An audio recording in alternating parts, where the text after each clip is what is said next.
Hacked pipeline shuts for days. Cyber attack shuts down the largest operator of petroleum pipeline between Texas and New York. The attack comes in the form of ransomware, which encrypts most, if not all, of the files on the victim's computer and sometimes on their entire network. The attacker then demands a ransom from the victim to restore access to the data upon payment in the form of a decryption key. In almost all cases, the ransom is to be paid using Bitcoin. What's important to note is that there is no actual guarantee that once paid, the hacker will actually hand over the decryption key, and if they do, that the key would actually work. We don't know the exact amount the hacker are asking for in this case, but it sure seems to be a lot. Before we proceed, don't forget to press that like button and subscribe for more bite-sized tech news like this video and more awesome content about technologies, hobbies, and awesome gadgets.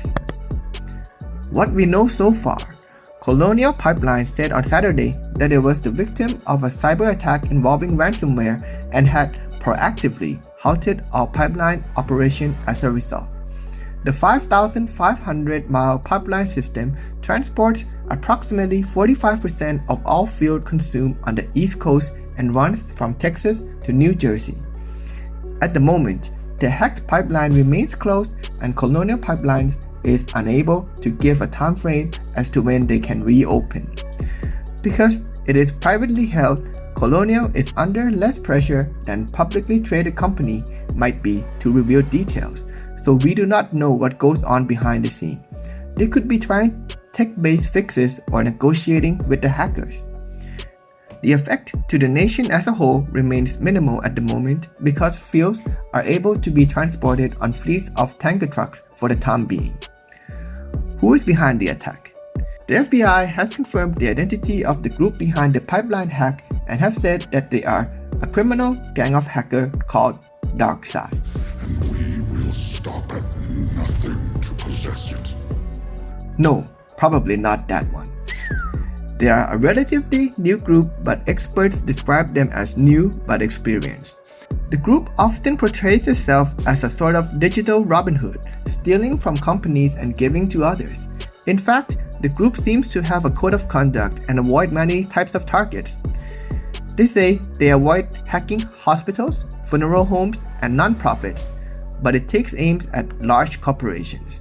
They sometimes donate their proceeds to charities. However, most charities have turned it down. DarkSide themselves seem to be surprised at the extent of the damage they've caused by having caused the entire shutdown of the pipeline, and even go so far as they will avoid such targets in the future. They have come out to say, quote, "From today, we introduce moderation and checks each company that our partner want to decrypt and avoid social consequences in the future." That said, they did not mention what they meant by moderation. The aim of the group seemed to be just financial, and there doesn't seem to be any connection to Russia or any other nation as first feared. On their website, DarkSide stated that, quote, "We are apolitical. We do not participate in geopolitics, do not need to tie us with defined government and look for our motives. And our goal is to make money and not creating problems for society." However, many are of the opinion that Russia is partly to blame because the country has been providing a safe haven for hackers and is the base of operation for many such groups.